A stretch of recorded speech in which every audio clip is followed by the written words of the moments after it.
교회가 세상 사람들로부터 지탄받기도 하지만 사실 교회는 어떻게 보면 가장 도덕적인 집단이고 우리나라에서도 구제와 이웃돕기의 70% 이상이 교회를 통해서 이루어지고 있습니다. 그런데 그런 교회 구성을 주님은 용서받은 죄인들로 구성하고 있죠. 어떻게 보면 세상에서 요구하는 그 기준과는 전혀 다른 그런 기준으로 주님이 교회를 구성하셨다고 했습니다. 하나님의 나라는 가난한 자나 부자에게 또 유력한 자나 힘이 없는 자에게 다 열려 있습니다. 그죠? 복음이 꼭 가난한 자에게만 배우지 못한 자에게만 열려 있는 것이 아니라 모두에게 열려 있습니다. 그럼에도 불구하고 그 예수님 당시에 죄인으로 낙인 찍혀있던 사람들을 향해서 굳이 의도적으로 예수님은 가까이 하셨죠. 그 이유는 뭘까? 사실 하나님 앞에서는 아무도 자기의 의를 내세울 수 없기 때문에 그렇죠. 사람의 의로움이라는 것이 도토리 키재기와 비슷하기 때문에 그렇습니다. 바리새인들과 서기관들은 죄인들과 세리들을 이렇게 멀리하잖아요. 그래서 예수님이 이 세리의 집에 가서 밥 먹을 때 예수님이 왜 저런 사람들과 어울리나 이렇게 이야기합니다. 그런데 예수님께서 건강한 자에게는 의사가 쓸데없고 병자들에게만 쓸데있다. 그러면서 나는 의인을 부르러 온 것이 아니고 죄인을 부르러 왔다. 그렇게 말씀하십니다. 맞는 말이죠. 의사는 아픈 사람에게 필요하지 아프지 않는 사람에게는 필요가 없습니다. 예수님의 비유에 따르면 바리새인과 서기관들은 건강한 사람이고 장기들과 세리와 같은 사람은 병든 사람이다. 그래서 의사가 필요하다. 그리고 장기와 세리 같은 사람에게는 예수님이 필요하고 바리새인과 서기관 같이 문제 없는 사람들에게는 예수님이 필요 없다. 그렇게 들릴 수 있잖아요. 그런데 사실 여기는 어느 정도 어폐가 있는 내용입니다. 자, 우리가 뭐 다 병원에 의사 없이도 살아갈 만한 사람들이 있나요? 없잖아요. 근데 다르게 이야기하면 자기가 병이 있다는 것을 알고 있는 사람과 나는 병이 있는데 나는 병이 없다라고 알고 있는 사람이 있는 거예요. 직접적으로 비유를 설명하자면 나는 정말 죄인이야. 그래서 내 힘으로는 하나님의 기준에 이를 수 없고 하나님이 허락하는 삶을 내가 누릴 수가 없어 라는 것을 아는 죄인이고 나는 그런 사람이 아니야. 사실은 자기가 죄인인데 자기가 죄인이라고 모르는 죄인이 있는 거예요. 그러니까 예수님의 말씀이 그런 말씀이잖아요. 너희들이 다 죄인인데 얘들은 자기가 죄인인 줄 알고 있고 너희들은 너희가 죄인인 것을 모르고 있어. 그렇게 이야기하죠. 왜 예수님이 그러면 이 죄인들로 교회를 세우실까? 지난 두 주 전에 우리가 예수님의 의도를 살펴봤죠. 왜 그럴까요? 굳이 용서받은 죄인 그룹을 통해서 교회를 세우시려고 하는 예수님의 의도는 무엇이었습니까? 기억하시나요? 안 해주십니까? 기억은 합니다. 대답은 안 하시는 은혜가 왕노릇하는 공간이 교회이기를 원하시기 때문에 그렇습니다. 우리가 다 서로 내가 잘못을 저질렀던 경험이 있으면 나랑 비슷한 잘못을 저지른 사람을 볼 때 마음이 좀 부드러워지는 거죠. 근데 내가 흠없이 살아왔던 사람이라면 자꾸 말씀을 일으키는 사람을 보면은 쟤는 왜 저래 이런 생각이 가게 되어 있다 하는 이야기예요. 그래서 예수님이 굳이 이 가장 세상에서 도덕적인 집단을 구성할 때 가장 지탄받는 죄인들로 구성을 시킨다 하는 것은 이 집단이야말로 은혜가 왕노릇하는 집단이어야 한다는 이야기입니다. 그래서 그러려면 우리가 어떻게 해야 되겠습니까? 사랑받으려고 하는 애쓰는 삶을 좀 이제 그만 멈추고 어떻게 하면 내가 더 많이 사랑할까 하는 것이 내 마음의 중요한 이슈가 되는 인생이었으면 좋겠다 하겠습니다. 뭐 논리적으로 하면 사랑받는 것 이익이잖아요. 그죠? 사랑받는 게 있는데 사실 실질적으로 사랑 주는 것이 더 인생이 풍요로워지는 거죠. 내가 누구로부터 사랑이 있어야만 내가 살아간다. 그럼 힘들어요. 내가 원하는 사람이 나에게 사랑을 안 줄 수도 있잖아요. 그러나 이제 예수님의 사랑을 통해서 그런 것들은 이제 더 이상 갈증을 일으키지 말고 사랑받은 자로서 내가 어떻게 다른 사람을 더 사랑할까 하는 마음을 가지고 살면 인생이 굉장히 풍요로워지고 은혜가 왕노릇하는 삶을 살 수가 있다는 이야기입니다. 자, 오늘은 우리 모두 원하는 거지만 마음대로 잘 되지 않는 거예요. 그래서 우리를 힘들게 하는 이슈를 살펴보려고 합니다. 뭐겠습니까? 크고 싶은 마음, 크고 싶은 마음.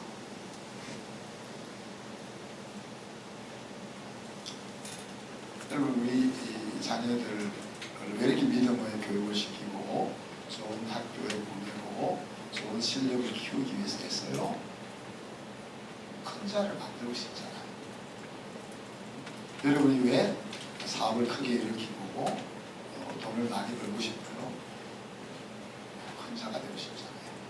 뭔가 영향력을 미치는 그런 사람이 되고 싶잖아요. 그것을 우리가 잘못이다, 문제가 있다 그렇게 말할 수는 없지만 이제 그것이 우리를 굉장히 힘들게 만드는 것이기도 하다. 그 내용을 오늘 우리가 같이 살펴봅시다.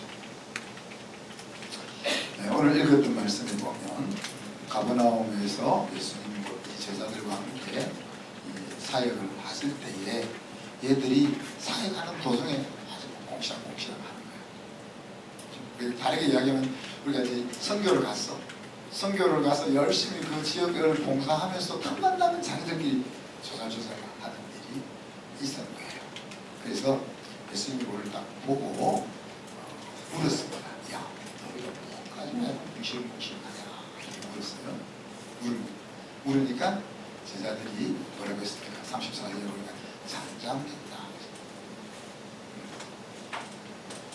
자, 왜 예수님은 뭐라고 했어요? 34절 하반절에 보면 길에서 서로 누가 크냐고 쟁론하였습니다. 예수님과 함께 지금 사역을 하고 있는데 잠깐 틈만 나면은 야, 네가 크냐 내가 크냐 네가 크냐 내가 크냐 이 이야기를 계속 해오고 있다는 이야기예요. 그러니까 얘들이 하면 안 되죠. 이분들이 잠잠한 것은 왜 그랬어? 야, 너희들 무슨 이야기를 하고 있니? 이럴 때 말을 안 하고 딱 입을 다무는 건 뭐예요? 예수님 앞에서 자기들이 하는 짓이 지금 부끄러운 것인 정도는 알고 있는 거죠. 그죠? 근데 이 다툼은, 네가 크냐, 내가 크냐. 이 다툼은 사실 예수님이 십자가를 지는 그 긴박한 순간까지 계속됩니다. 예수님의 제자라고 하는 게 12명이. 그래서 이 예수님이 가만둬서는 안 되겠다 생각이 들어서 35절에 보면 12제자를 데리고 와서 앉혔어요. 둘이 앉혀서 가다가 앉혀가지고는 뭐라고 얘기합니까? 야, 너희들 중에 누구든지 첫째가 되고자 하면 무사람의 끝이 되며 무사람을 섬기는 자가 되어야 할 거다. 자, 지금 누가 크냐 가지고 계속 이야기를 하는데 너희들이 정말 큰 자가 되고 싶으면은 섬기는 사람이 되어야 된다. 그렇게 가르쳤어요.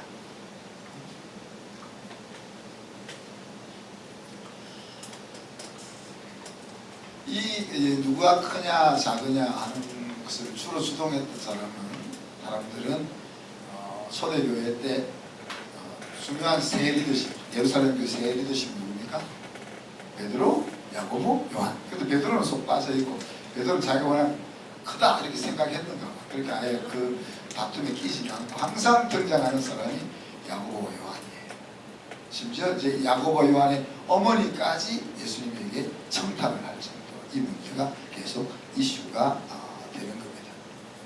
이때 예수님께서 비유를 하나 두시죠. 어린아이를 하나 들어서 앞에 앉히니까는 야, 이 어린아이 하나를 너희가 영접하면 나를 영접하는 거야.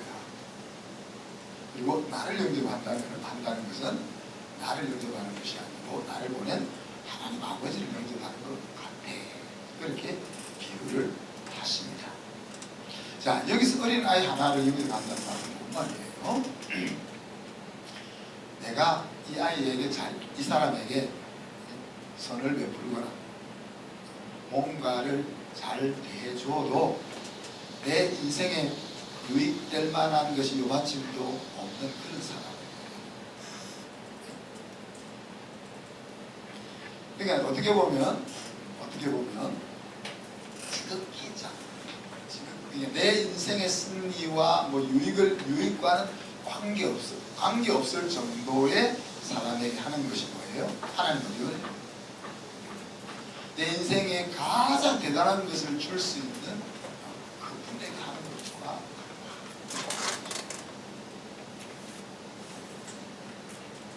지금도 우리가 이 더운 날씨에 빨간 등 하나 들고 주차 봉사하시는 분들 작은 섬김이잖아요.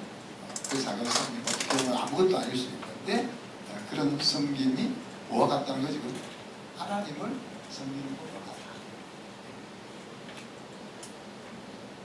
아침부터 와서 아이들을 가르치는 주일학교 교사들의 그 작은 섬김 결석도 하고 그러잖아요. 애들 또 야단쳐가지고 애들 힘들게 하기도 하고 그렇게 부족하지만 그 작은 섬김이 하나님을 섬기는 것 같다. 그런 얘기가 우리가 하고 있는 그 눈에 보이지 않는 그 작은 섬기는들이 하나님을 섬기는 것과 같다. 그렇게 이야기하면서 제자들을 정신 차리게 하는 거죠. 자, 오늘 이야기는 제자들과 예수님이 가버나움 길 가다가 일어났던 이야기지만 요단강 건너편에 앉아서 백성들을 가르치실 때도 이 섬기는 것과 큰 자에 대한 이야기를 하셨고 또 마지막 예수님이 돌아가시기 전에 최후의 만찬 자리에서도 이 가르침을 하셨고 심지어 최후의 만찬 뒤에는 뭐예요? 밥을 먹고 나서 대야를 가지고 와서 물을 줘서 제자들의 발을 씻기는 복음을 보여주면서 야, 너희들 이렇게 섬겨야 돼 라고 부탁까지 하셨던 내용입니다. 어뜸이 되고 싶으면 내가 책망하지 않는다. 그러나 어뜸이 되고 싶으면 섬기는 자가 되어야 된다. 그렇게 이야기하시는 거예요. 그러면서 내가 말로만 너희에게 하는 것이 아니고 내가 바로 너희들에게 복음을 보이지 않냐. 그리고 그 섬김의 가장 큰 것 뭐예요? 십자가에 내 목숨을 너희들을 위해서 주는 것까지 내가 너희들을 섬긴다. 그렇게 말씀하십니다. 누가복음 22장에 가면 이 섬김에 대한 가르침을 또 다른 각도에서 설명을 하시는데 거기에서 세상 사람들의 라이프스타일을 말씀하세요. 22장 25절에 보면 예수님께서 이렇게 말씀하십니다. 이방인들의 임금들, 하나님을 믿지 않는 지도자들, 리더들은 그들을 주관하고 백성들을 주관하고 그 집권자들은 은인이라 칭함을 받으나 그렇게 이야기하죠. 그 속에 벌써 세상 사람들의 라이프스타일이 소개가 되는 겁니다. 나라를 다스리는 최고 권력자는 백성들 위에 군림하고 주관하는 일을 하고 또 관리 그 다음 중간 관리자들은 백성들의 평판과 보상과 관심을 사는 그 일에 마음이 쏠려 있다. 그럼 다른 말로 이야기하면 세상은 작은 자가 큰 자를 섬기는 것이 세상의 라이프스타일이다. 그런 얘기죠. 그래서 우리가 할 수만 있으면 뭐예요? 큰 자가 되고 싶어 하는 거예요. 왜? 큰 자가 되어야 사람도 할 수 있는 것 같고 섬김을 받을 수 있는 것 같아요. 그렇지만 큰 자가 되고 싶다고 큰 자가 됩니까? 우리가 큰 자가 되는 사람은 100에 하나, 1000에 하나, 만에 하나 그렇잖아요. 그러니 우리의 마음속에 불만이 가득 찰 수밖에 없죠. 그 큰 자가 되고 싶은데 큰 자가 될 수가 없습니다. 그렇다면 큰 자가 된 사람들은 행복할까요? 안 그렇더라. 큰 자가 된 사람이나 큰 자가 되지 못한 사람이나 마음이 편하지 못하겠다. 왜 일반인이라 하는 얘기 왜 그러겠어요? 하나님 인간을 만들 때 정말 행복과 살로움은 섬기는 사람에게 주어지는 보상으로 준비해 놓았기 때문에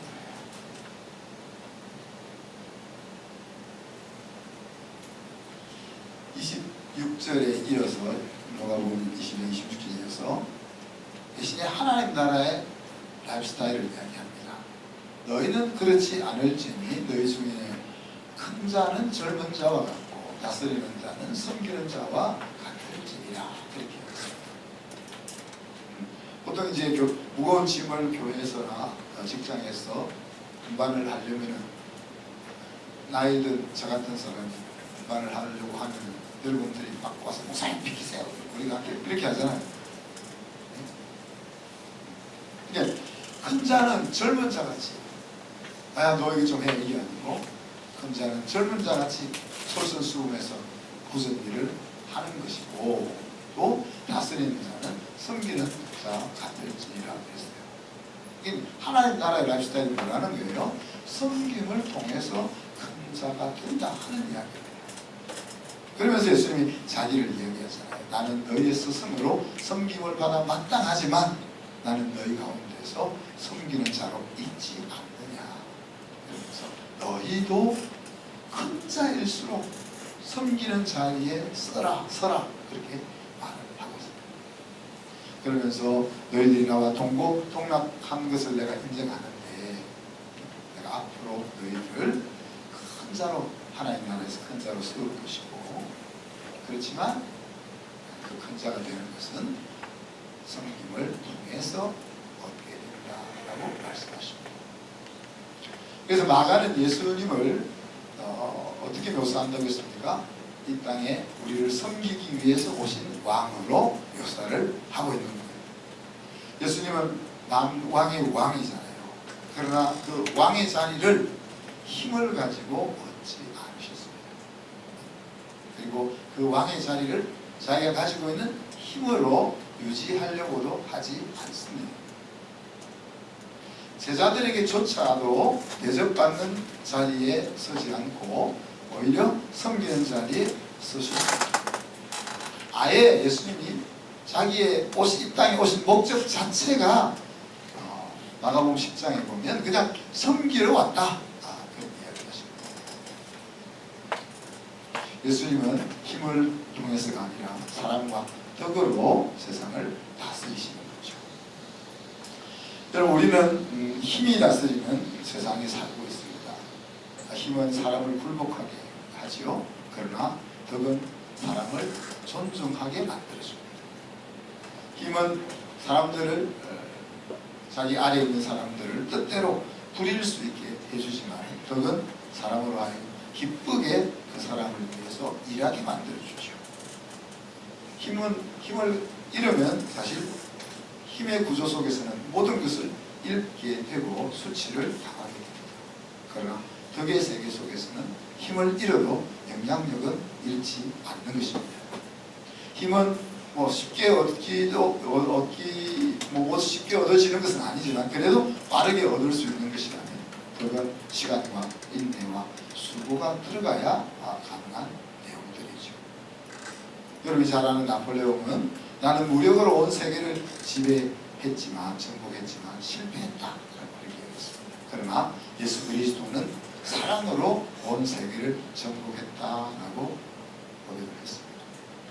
사실 세상도 겉으로 보기는 힘이 지배하는 것 같지만 사실 시기가 높아질수록 더 많이 섬겨야 된다는 것을 여러분이 잘 아시고 있습니다. 이런 예수님의 가르침을 가장 잘 이해하고 자기 것으로 소화한 사람이 누구예요? 사도 바울이라고 말할 수 있습니다. 우리 예수님의 제자를 어떤 사람을 제자라고 부르죠?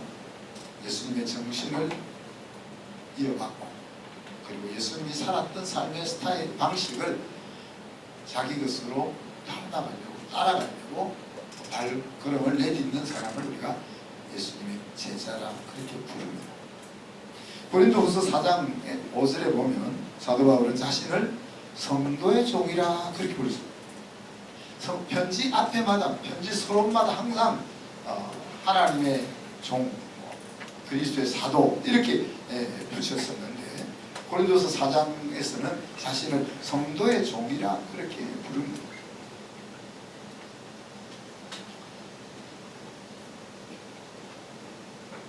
교육자들이 약간 영적이지 않을 때는 어떤 말을 하는지 저를 소개를 하면 야 우리가 성도들의 종이냐 우리가 주님의 종이지 그런 말을 씁니다. 무슨 말인지 알겠어요? 여러분이 우리를 높일 때도 있지만 여러분이 우리를 종 부리듯이 부릴 때도 있잖아요. 우리가 성령 충만하지 않으면 야 내가 너희들 종이냐? 나는 하나님의 종이지 이런 말을 한단 말이에요. 그런데 오늘 사도 바울이 뭐라고 얘기했어요? 자기는 하나님의 종인 건 당연하지만 나는 너희들의 종이야 그렇게 이야기하고 있는 겁니다. 바로 스승이신 예수 그리스도의 정신을 이어받아 살아가고 있는 거죠. 사도 바울은 자기의 존재 가치를 그러기 때문에 성도의 등도입니다. 성도들이 영적으로 성장하고 성도들이 하나님 안에서 행복해지는 것이 자신의 존재 가치로 보는 거예요. 고린도서 12장에 보면 사도 바울은 자기의 인생을 이렇게 표현합니다. 영혼을 위해 자신의 재물을 허비했다. 허비했다는 말은 뭐예요? 흥청망청 잘못 썼다는 표현이잖아요. 근데 여기서 허비했다는 말은 아낌없이 다 쏟아부어서 썼다 그런 표현이에요. 자신의 소중한 소유를 성도들을 위해서 투자함으로써 예수님께서 명하신 그 섬김의 정신을 생활로 따라갔다는 이야기입니다. 자신을 허비했다는 말은 자신의 인생 전부를 바쳤다는 이야기입니다. 어디에요? 그래서 너희는 나의 자랑이고 나의 면류관이고 나의 기쁨이다 그런 말을 하는 겁니다. 사도 바울이 왜 성도의 종이 되었습니까? 성도들보다 인기를 얻기 위해서? 아니죠. 그들의 영혼을 얻기 위해서.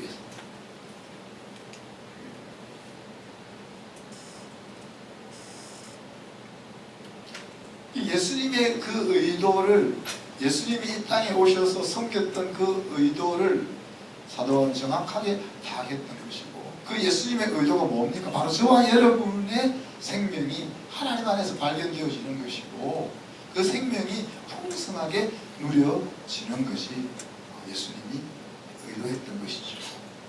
그래서 오늘 말씀의 엑스티키스는 섬김으로 큰 자가 될 것인가 하는 겁니다.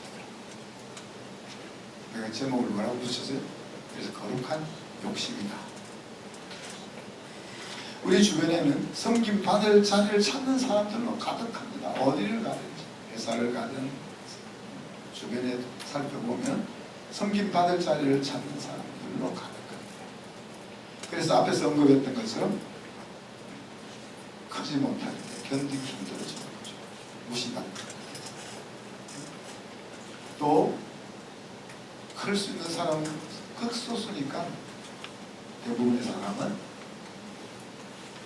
시간이 지나면 큰 자가 될 것을 접고 살아갑니다.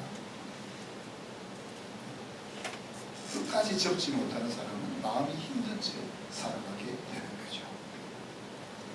큰 자가 되고 싶은 욕망, 이것은 세상 사람들뿐만이 아니라 하나님을 섬기는 저와 여러분도 마찬가지라고 저는 생각합니다. 마찬가지인데 우리에게는 다른 그 무엇 하나가 있는 거예요. 다른 그 무엇 하나가 있는 거예요. 뭐예요? 섬김을 통해서 큰 자가 되고자 하는 그 다른 그 하나가 있는 거예요. 우리도 세상 사람들처럼 다 큰 집에 살고 싶어요. 그러나 세상 사람들이 큰 집에 살고 싶은 이유와 우리가 큰 집에 살고 싶은 이유가 다른 거예요. 우리도 돈을 많이 벌고 사업을 일으키고 싶어요. 그러나 사업을 크게 일으키고 싶은 이유가 다른 거예요.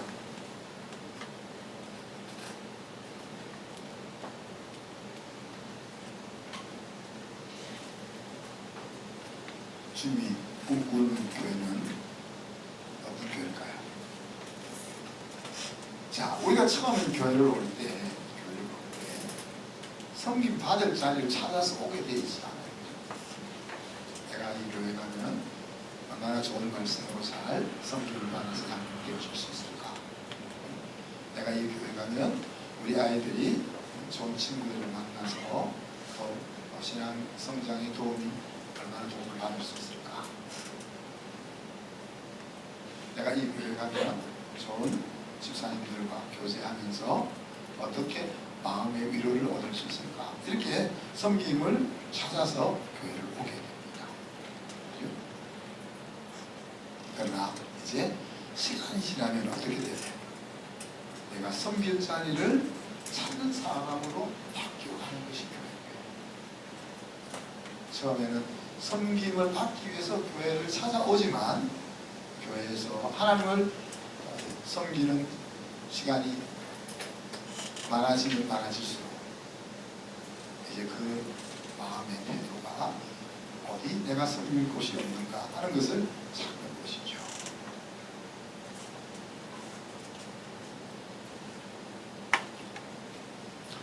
이런 일들은 앞에서 언급했던 것처럼 작은 섬김이 계속되면서 큰 섬김으로 이어서 갑니다.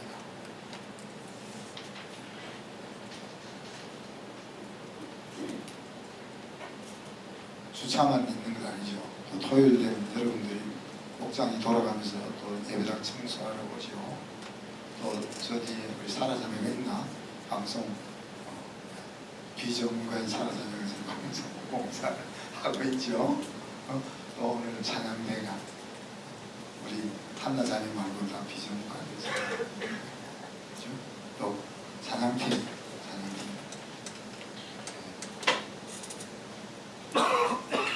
홍원아자매 말고 다 비전문가들이잖아. 또 카페에 가면 또 사이비 바리스타들이 목장에 가면 또 이제 막 목사 된 사람들이 비전문가들이 교회를 섬기고 있잖아요. 저는 그렇게 생각합니다. 비전문가가 전문가를 이긴다. 다르게 표현하면 일을 좋아하며 즐기는 사람이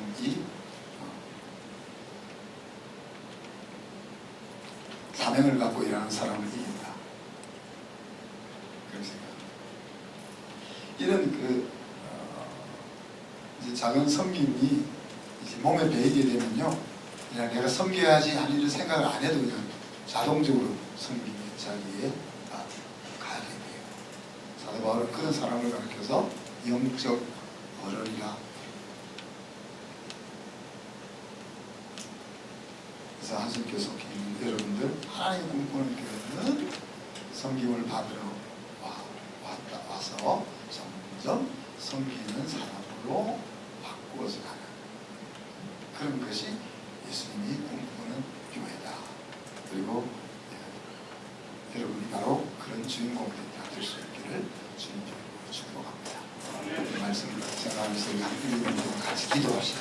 하나님, 이왕이면 거룩한 욕심을 가지고 살게 해주시옵소서. 섬기는 자로 살게 해주시옵소서. 같이 한번 1, 2분 동안 기도하고 마무리합니다. 사랑과 은혜를 감사합니다. 주님이 우리 인생을 행복하고 복되게 이끌어갈 수 있는 좋은 팁을 알려주셔서 감사합니다.